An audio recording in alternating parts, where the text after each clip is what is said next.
स्वागत है फ्रेंड्स आपका ईबीएस समाधान ट्यूटोरियल में। और आज हम एक नए लेक्चर के साथ आपको स्वागत करते हैं। आशा करता हूँ आपने पिछली 2 क्लासेस देख ली होगी और लेक्चर नंबर हमारे ये 3 है एस ब्लॉक से संबंधित। ठीक है, और हमने बेसिक जो चीज़ें कवर की थी लेक्चर नंबर 2 के अंदर हमने बेसिक चीज़ें कवर की थी। और अब हम जो हमारा जो टॉपिक स्टार्ट होने वाला है यूनिट का वह तुलनात्मक अध्ययन। उसी के अंदर क्या होते हैं, इस टॉपिक के अंदर भी छोटे छोटे सब टॉपिक है। टॉपिक के अंदर भी क्या है, छोटे छोटे सब टॉपिक आपको देखने को मिल जाते हैं। जैसे पहला पढ़ते हैं तत्वों के नाम व इलेक्ट्रॉनिक विन्यास। तो हमें पहले क्या पढ़ने पड़ेगा, टॉपिक के अंदर हम तत्वों के नाम पढ़ेंगे कि एस ब्लॉक में जो भी तत्व आते हैं उनके नाम क्या क्या है। मैं बताऊंगा आपको इलेक्ट्रॉनिक विन्यास क्या मतलब उनके बारे में। फिर हम पढ़ेंगे उनके परमाणविक व आयनिक त्रिज्याओं के बारे में पढ़ेंगे। आयरन विभव अच्छे से डेप्थली पढ़ेंगे। विद्युत ऋणता में मानक अपचय विभव के बारे में पढ़ेंगे। फिर हम पढ़ेंगे उनके घनत्व के बारे में। आपको थोड़ी बहुत नॉर्मल बेसिक चीजें हमने की थी इसमें। लेक्चर नंबर 1 आप देखना, हमने लेक्चर नंबर 2 के अंदर हमने घनत्व गलनांक को था तीनों को अच्छे से समझा था। तीनों एक दूसरे से किस प्रकार से जुड़े हुए वो भी बताया था। प्राप्ति प्रचुरता हमें कहाँ से ये मिलते हैं और इनकी कितनी मात्राएं हैं। सातों के ज्वाला परीक्षण किस प्रकार से देते हैं ये भी मैंने थोड़ी लेक्चर नंबर आपको 2 के अंदर बेसिक्स कवर किए थे। मैंने आपकी रासायनिक अभिक्रियाओं के बारे में पढ़ी। रासायनिक अभिक्रिया किस प्रकार से करते हैं। आखिरी अंतिम है क्षारीय मृदा धातु तुलना। तुलना करेंगे इनमें से कौन से वो गुण है, प्रॉपर्टीज है जो इसमें है और इसमें नहीं है। अपना पहला ही टॉपिक है वो स्टार्ट करने वाले हैं हम तत्वों के नाम व इलेक्ट्रॉनिक विन्यास। मैंने आपको ट्रिक बताई थी, उस ट्रिक से हम क्या करते हैं, आज ये लेक्चर को स्टार्ट करते हैं। पहला देखिए हमें पढ़ना पड़ेगा, मैं लिख लेता हूँ वर्ग 1। ठीक है, यहाँ पर लिख लेता हूँ वर्ग। ओके, यहाँ पर जो ट्रिक थी वो थी हेलिना की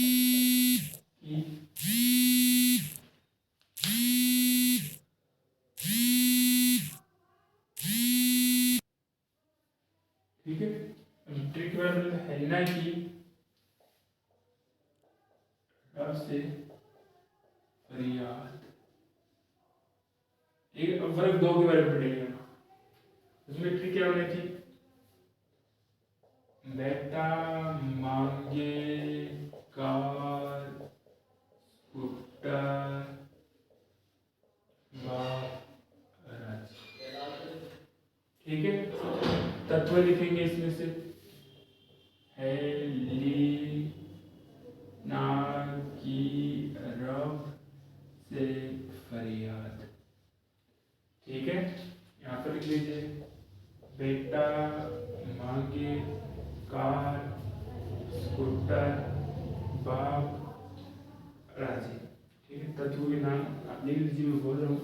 पहला आपको पता होगा हाइड्रोजन है, पहले का क्या नाम है, हाइड्रोजन है। ठीक है, दूसरा है वो है लिथियम, क्या बोलते हैं इसको, लिथियम बोलते हैं। तीसरा सोडियम बोलते हैं, तीसरा क्या बोलते हैं, सोडियम। चौथा है हमारे पास उसको बोलते हैं पोटेशियम, क्या बोलते हैं, पोटेशियम। जो पांचवा है वो रुबेडियम। ठीक है, छठा है उसको बोलते हैं सीजियम, क्या बोलते हैं, सीजियम बोलते हैं। और आखिरी अंतिम है वो फ्रांसियम, क्या बोलते हैं उसको, फ्रांसियम बोलते हैं। इसमें बोलते हैं बेरिलियम, इसमें जो पहला है, दूसरा उसको बोलते हैं मैग्नीशियम, तीसरा कैल्शियम, सिलिकॉनियम,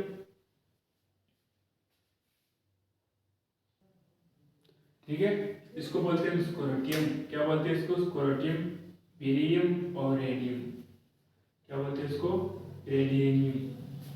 इसको बोलते हैं बेरियम, इसको बोलते हैं रेडियम। देखो नाम बहुत कम चांसेस होते हैं पूछे जाते हैं, मोस्टली इनमें पूछे जाने वाला वो चीज़ है इलेक्ट्रॉनिक विन्यास या इनके कर्म को पूछ सकता है, वो आप इसलिए कर लो। ठीक है, अब एक और ट्रिक है, देखो हम यहाँ पे लिख लेते हैं। ठीक है, जो हर वजन ने आराम कर 0 रन बनाए। आपके मन में सवाल है सर ये क्यों ट्रिक में याद करनी है सर, हमारे क्या काम है, बहुत ज़्यादा काम आएंगे।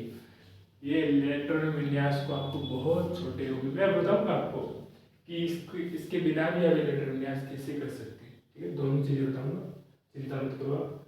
ठीक है, देखो हाइड्रोजन का ई ने एन ई आराम ए आर की हरकर जीरो देन यूरेनियम रेडिनियम। ठीक है, ये होते हैं हम जब हम पी ब्लॉक पढ़ेंगे ना, हमें याद करना पड़ेगा, भाई काम आएगा ये। तो जब आप पी ब्लॉक का 17वां वर्ग पढ़ोगे जिसमें उत्कृष्ट गैसें बोलते हैं, उस उत्कृष्ट गैसों का ये अभिविन्यास है। इसके आधार पर हम क्या करेंगे, इलेक्ट्रॉनिक विन्यास पढ़ने का प्रयास करेंगे। समझ में आ गया होगा आपको, समझ में आया। इलेक्ट्रॉनिक विन्यास बहुत इजीली बनेंगे। जो हमारा सेकंड इसमें टॉपिक है वो इलेक्ट्रॉनिक विन्यास है, नाम हमने देख लिया इलेक्ट्रॉनिक विन्यास। ठीक है, अब कहाँ पर क्या सेट करना है वो देखते हैं। ठीक है, अब देखो ये शुरू कहाँ से करना है, आपको यहाँ से करना है। हाइड्रोजन, ठीक है, ने आराम कर जीरो रन बनाए, दोनों तरफ लिख लीजिए आप इन चीजों को। हाइड्रोजन ने आराम कर जीरो रन, ठीक है। ठीक है सर, इतना तो हो गया सर, ये हमने ये लिख लिया, ये लिख लिया सर। इलेक्ट्रॉनिक विन्यास वो भी रुको 2 मिनट। इलेक्ट्रॉनिक विन्यास अब कैसे करना वो देखो। हमने इसमें सूत्र पढ़ा था ना, हमने NS1, ये क्या था, ग्रुप 1 के लिए था, और ये क्या था, हमने ग्रुप 2 के लिए था। ये ग्रुप 1 के लिए, वो था ग्रुप 2 के लिए। मैंने कहा था जिस दिन नीचे नीचे आते जाओगे ना, वो उसमें क्या कर दीजिए आप, जो इसमें हम n की वैल्यू लेकर के देंगे, इसके लिए क्या होगी, इसकी वैल्यू 2 3 4 5 6 और 7, और अंतिम में इलेक्ट्रॉन कितना बनेगा S1। ठीक है, पढ़ लीजिए, इसका हो जाएगा 1S1, ये तो बहुत इजीली आप कर सकते हो। ठीक है, इसकी बात करें 2S2 3S 1 4S1 5S1 6S1 और 7S1। और याद रखना बेरिलियम को तो वैसे भी भर ही सकते हो ना, बहुत इजीली होता है। Sp2 है तो इसमें क्या होगा, 2S2, ठीक है, 3S2 4S2 5S2 6S2 और 7S2। इनमें इलेक्ट्रॉन आपको 2 चीजें याद करनी है। इस वर्ग के लिए आपको याद कर दिया SN1 में 2m बराबर क्या होता है, 1 2 3 ऐसे ऐसे करके आप 7 में आपको बनना है। वापिस एक बार फिर से इसकी रिवीजन हो जाए, बहुत आसान टॉपिक है ये। ठीक है, हमने क्या पढ़ा, मैंने कहा है आपको कि ये याद कीजिए, ट्रिक से याद किया, ये भी मैंने ट्रिक से याद किया है। ठीक है, अब ये हमने क्या कर दिया, इसको ठीक से याद किया। इसमें परमाणु क्रमांक कहीं पर नहीं आते हैं, कि परमाणु से परमाणु क्रमांक की जरूरत पड़े तो कहीं जरूरत नहीं पड़ती है आपको, हमने इनको ठीक से याद कर लिया है। अब प्रश्न आता है सर हमें याद नहीं है, ये याद नहीं हो रहा, ये हाइड्रोजन आराम कर रहा है, कुछ नहीं बता सकते, तो हमें तो बस यही पता चले इलेक्ट्रॉन बनना कैसे, तो उसकी बात करते हैं परमाणु। ठीक है, परमाणु क्रमांक की बात करता हूँ मैं, किसकी बात करता हूँ, परमाणु क्रमांक की, परमाणु क्रमांक की बात करता हूँ। उससे आप देखो वो थोड़ा सा लेंथी होगा, थोड़ा सा बड़ा होगा। ठीक है, इसलिए बता रहा हूँ कि थोड़ा सा आसान है, आप इजीली याद कर सकते हो। पर वो बच्चे जो परमाणु क्रमांक से करना चाहते हो, उस लेंथ तरीके से करना है, उनके लिए तो परमाणु क्रमांक याद करने की छोटी सी ट्रिक है। इसके लिए ट्रिक ये है 8 8 18 18 और 32। ट्रिक क्या है, 8 8 18 18 32। अब देख लीजिए 8 8 18 18 32, ये क्या है वो देखिए। अब जब ये क्या है, हाइड्रोजन तो एक भी तो आता है, सिंपल है। ठीक है, एक कितने पर आता है, देखिए 1 पर आता है। यहाँ से ट्रिक नहीं, ट्रिक अब काम करिए कैसे, देखिए इसमें 2 बार चलिए 8, इसमें 8 जोड़ लीजिए, कितने हो जाते हैं, 11 होते हैं। 11 में वापस 8 जोड़ लीजिए, कितने होते हैं, 19 हो जाते हैं। गिनती आपको ध्यान कब से गिनते नीचे। ठीक है, अब 19 में आपको जोड़ने हैं 8 18, 2 बार ही आपको 8 जोड़ने, हमने इसमें जोड़ लिया, इसमें जोड़ लिया, 8 की बात पूरी हुई है। 18 की बात करते हैं, 18 8 जोड़ लीजिए आप 19 के अंदर तो 27 और 10 कितना होता है, 37। ठीक है, अब हम बात करते हैं वापस 18 जोड़ना है, 18 जोड़िए 8 जोड़िए 8 जोड़ते हैं 45 और 10 55 हो जाते हैं। ठीक है, अब हमें जोड़ना 32 जोड़ लीजिए, ये होता है 37।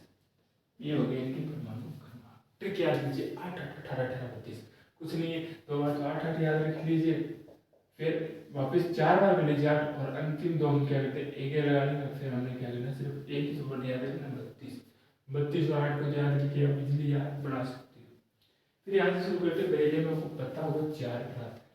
ट्रिक शुरू कहाँ से करनी वो याद रखनी, यहाँ से मत कर देना इनका, तो 1 से 10 तो कम से कम लेटर में याद रखो क्रमांक के। ठीक है, 4 में वापस जोड़ दीजिए 8, 12 होते हैं 12 में जोड़ दीजिए 8, 20 होते हैं 20 में जोड़ दीजिए 18, सॉरी 38 हो जाते हैं 38 में जोड़े फिर वापस 18 जोड़ते हैं 18, 6 जोड़ दीजिए तो 46 और 56 हो जाते हैं। ठीक है, और 56 में 32 जोड़ने हैं 2, लगभग इनके लगभग। ठीक है, ट्रिक से हमने परमाणु क्रमांक याद कर लिया है। कोई सा भी उठाइए हम कर लेते हैं उनसे। ठीक है, मैंने क्या बताया था कि आपको सिंपल ट्रिक बताई थी मैंने कि आप क्या करते हो कैसे याद करते हो 1s 2s 3s 5s 6s और 7s 2p 3p 4p 5p 6p 7p 3d 4d 5d 6d और 7d 4f 5f 6f और 7f। ठीक है, ये मैंने हमारे जो यूनिट नंबर 1 है सेमेस्टर 1 के परमाणु में आप मिलेगा आपको हेडिंग से हमारा जो लेक्चर मिलेगा, उस लेक्चर को देख लेना अच्छे से समझ में आ जाएगा। ये मैंने एक ट्रिक और बताई है, अगर इतना आपको पेज नहीं बनना है जल्दी जल्दी करना है तो उसके लिए मैंने ट्रिक बताई है। ठीक है, ये आप थोड़ी जल्द आपको गलती ना हो, गलती से बचने के लिए ना फर्स्ट कॉपी भी चलना है, कुछ ज़्यादा टाइम नहीं लगेगा। ठीक है, कोई सा ले लीजिए, जैसे मैंने तो 19 ले तो 37 में ले लो, थोड़ा सा हार्ड ले लेता हूँ 37 बनना मुझे कितना बोले 37।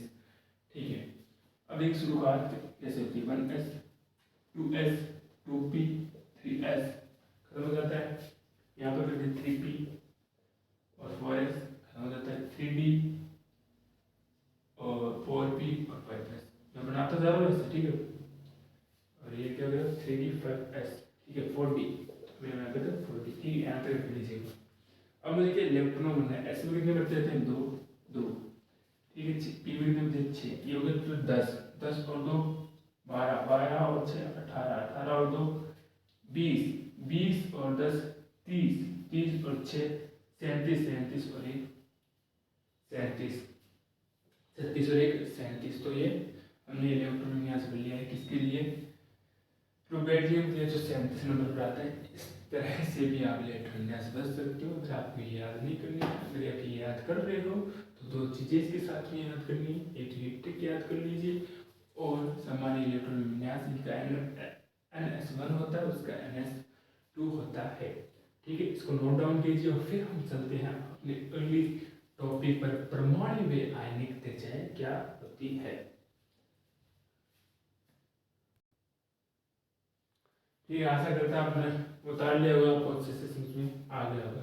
सेकंड टॉपिक होगा परमाणु में आयनिक त्रिज्या। सर परमाणु में आयनिक क्या होता है, तो मैंने वही लेक्चर नंबर 2 में बताया था परमाणु में आयनिक होते हैं। देखिए ये नॉर्मल सा एटम है, इस एटम की मैं किसके लिए मान लेता हूँ, मैं मान लेता हूँ ये एटम है मेरे पास हाइड्रोजन के लिए, जिसमें हमने इसमें कितना इलेक्ट्रॉन दिया 1 लिया। ये मैंने हाइड्रोजन नॉर्मल सा परमाणुविक है, परमाणुविक संरचना है, समझना आपको जरूरी। ठीक है, परमाणुविक संरचना ये आयनिक कब होगा, मैंने क्या कहा था इसकी प्रवृत्ति होती है, वो क्या करता है एक इलेक्ट्रॉन त्याग देता है, एक इलेक्ट्रॉन इसने त्याग दिया है, त्यागने के बाद क्या बनता है धनावेश, प्रबल धनावेशित हो जाता है, मतलब पॉजिटिव चार्ज पर प्रबल धनावेश।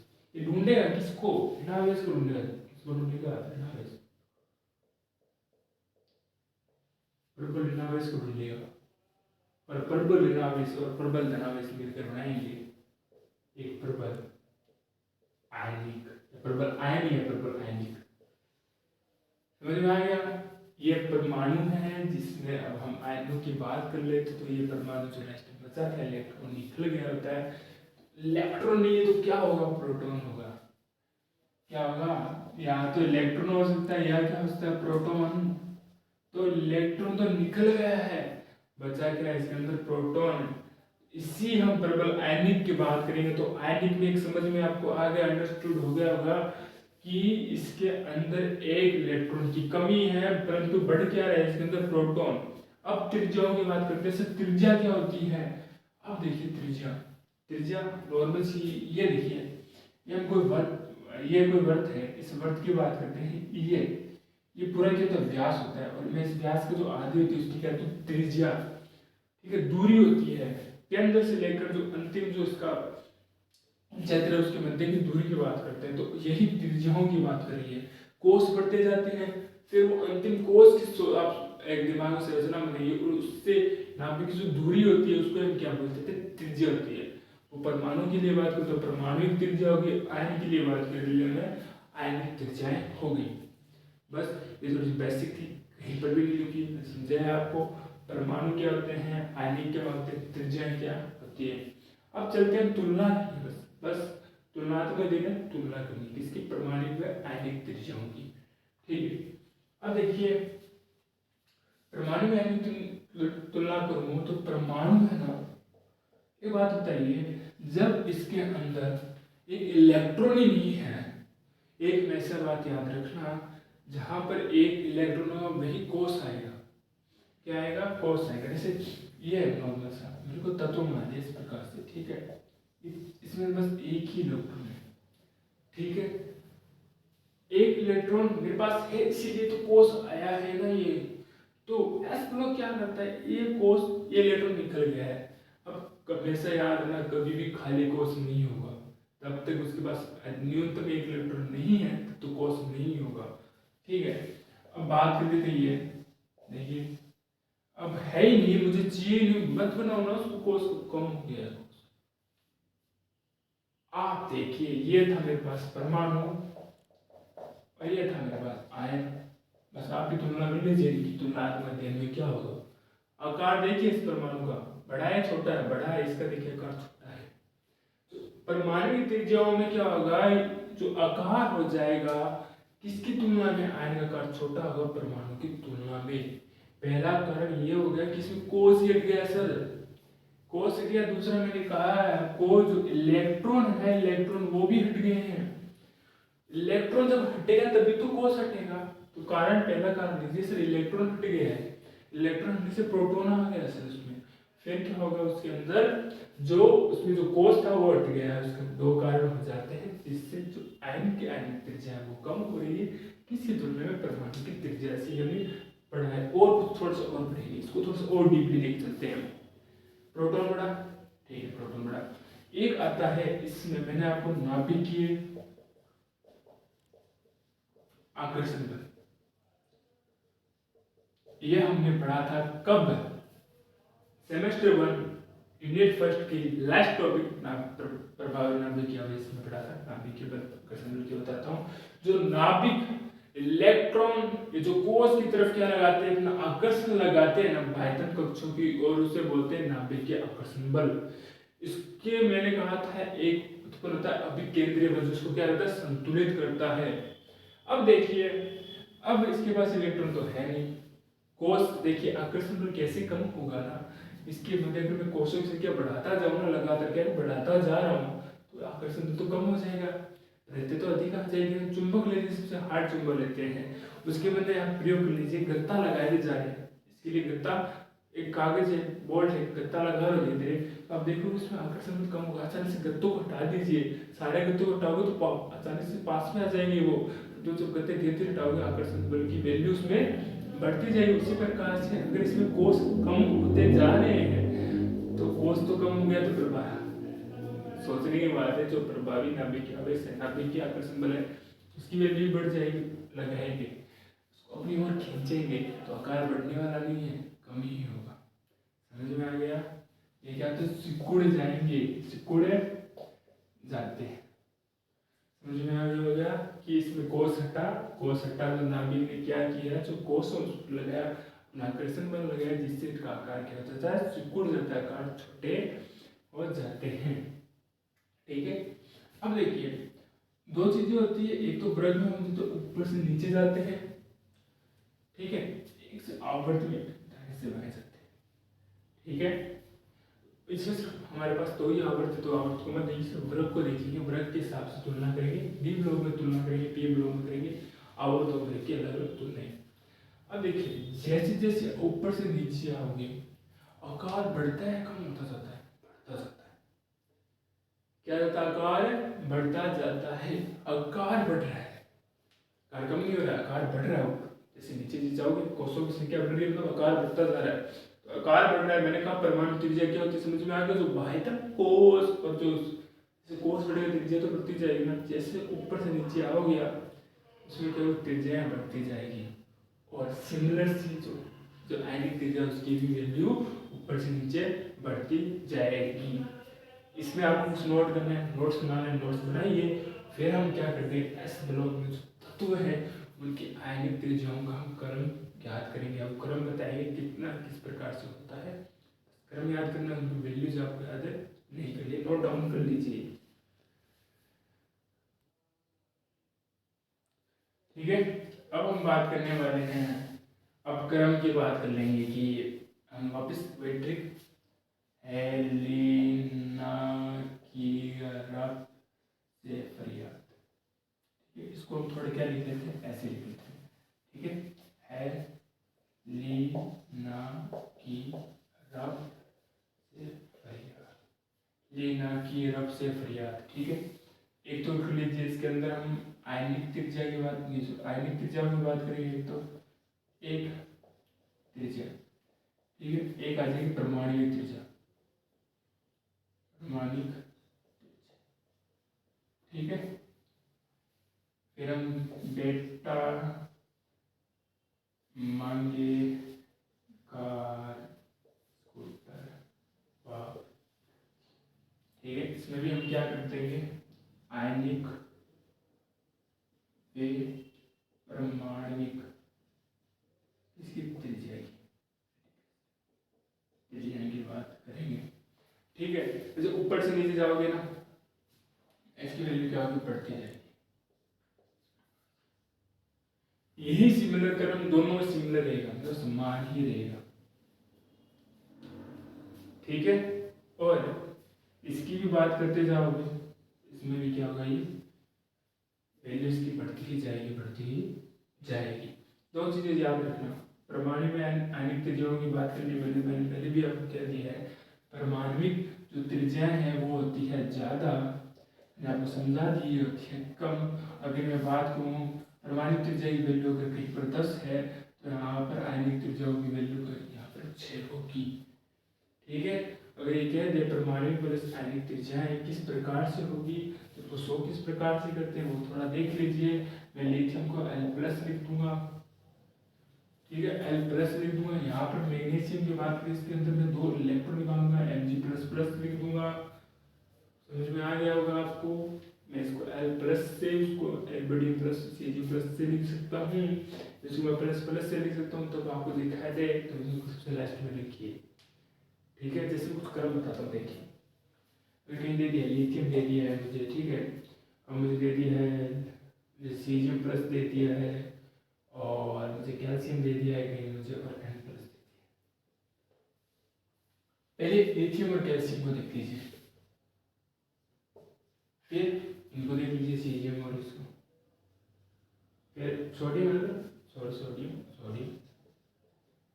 Cg। ठीक है, मैं आपको लगभग करने का तरीका बता रहा हूँ, इसकी जो वैल्यूज हम देखें तो सर आगे पीछे हो सकती है, पर तो मैं एक तरीका बता रहा हूँ, माइंड से बता रहा हूँ करना किस प्रकार से। अगर क्रम पूछे तो बहुत सारे से क्रम पूछ सकता है, अच्छा क्वेश्चन बनता है इसमें। ठीक है, और इनको हम क्या बोलते हैं, वापिस दुर्बल धातु, क्षारीय धातु और क्षारीय मृदा धातु, क्षारीय मृदा धातु। ठीक है, आशा करता हूँ अच्छे से टॉपिक समझ में आएगा, राइट डाउन कर लीजिए, लिख लीजिए, समझ लीजिए, बहुत आसान चैप्टर है। ठीक है, और कल हम मिलेंगे आपको परमाणु थर्ड टॉपिक में मिलेंगे आपको, पार्ट नंबर 2 होगा इस टॉपिक का। हम आयन विभव ज्ञात करेंगे, क्या करेंगे, आयन विभव ज्ञात करेंगे। रिविजन करते जाइए, तब तक जब तक रिविजन नहीं होगा ना, पीछे वाले सब बोलते जाओगे आपको। कम से कम मेरा मानना है कि रूटीन कहता है 21 दिन का रिविजन किया जाना चाहिए। फिर आप चीज़ें नहीं भूलोगे, रिविजन करते रहिए लगातार। ठीक है, कुछ समझ में नहीं आए वही बात कमेंट्स बॉक्स में अपने डाउट्स लिख दीजिएगा और हम मिलेंगे आपको आइलैंड विभव में। धन्यवाद। आशा करते हैं आपको आज ये क्लास पसंद आई। धन्यवाद।